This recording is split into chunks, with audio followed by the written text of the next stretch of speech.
About 4 or 5 years ago, I've been working here. And strangely before that, this was a shop called the Flying Duck, and they used to work occasionally then as well. Two of my great friends owned this place, and I'm sort of back here again. After going away for a few years, I've come back, and it's like a magnet, it draws me back in this. I just love it. First you want a hand up and then a hand out to get something you want. I've just always been into vintage clothing and it's kind of like 60s culture and music and 70s stuff. So that's kind of what draws me to it. It's always been full of kind of artists, artisans, and just generally a bit left of centre kind of culture, I think. It's kind of reminiscent of, say, Brighton, the North Lanes, and there's always a scene down there, an artistic scene.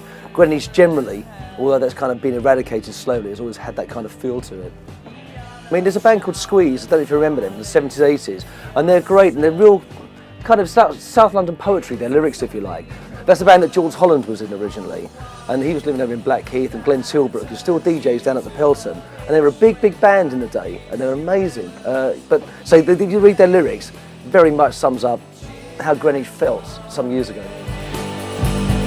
Is it in the water or the wine? Fondest memory, I've got a lot, and a lot of them are jaded by the local pubs really, but I think when Malcolm Hardy was alive, who ran the comedy club next door, and he was just one of these crazy, crazy characters who was always around, and I just remember just hanging out with him really, just listening to his anecdotes, and there's a big scene of comedians down here, and I used to know quite a few of them, and you know, without name dropping or anything, but it was just so good to be around that, and it felt like alive. So really just that, just a general feeling of being around these kind of people. I'm sorry if I seem a bit cursed.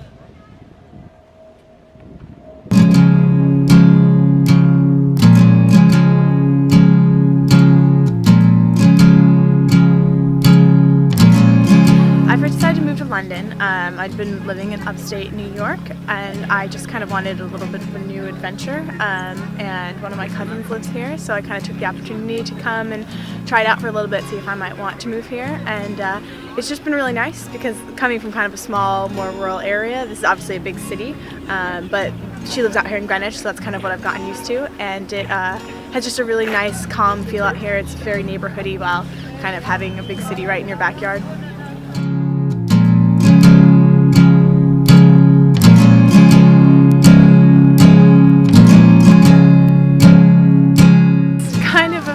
Feeling of, I don't know, maybe nostalgia in a way, or kind of cozy in the fact that you can be looking at such a big, vast city and know that there's so much hustle and bustle going on, and you're here in this very serene, calm park, and there's lots of school children about, so it's kind of nice to get to hear the laugh of school children, and it's just always a really nice place to come and be with your thoughts.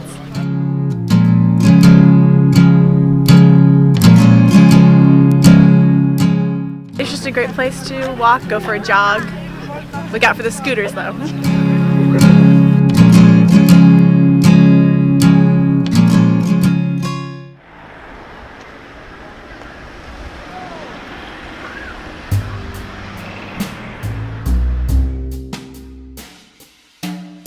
I lived in Greenwich for the last 50 years.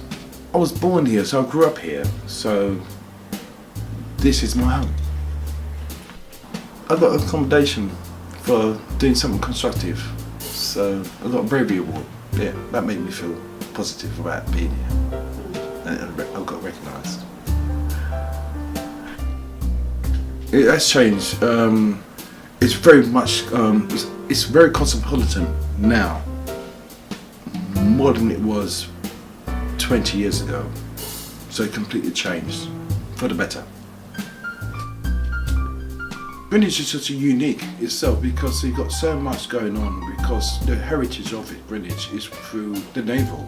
So it dates back, what, 200-300 years? Yeah, so it's historical really, Greenwich, more than Chelsea or any other area. So I think Greenwich is more unique than anywhere else in the country. I think so. It's got a lot of history regarding how it defended the country. My fact is when you come here, it's always comforting that you know when you come here, it's fine, food-wise, especially in music as well as that. And anybody turns up here, you'll be happy. But you are. Anyone is. Everyone's happy. I've never had no problem with anyone coming to my flat. That's the bottom line. That's the truth.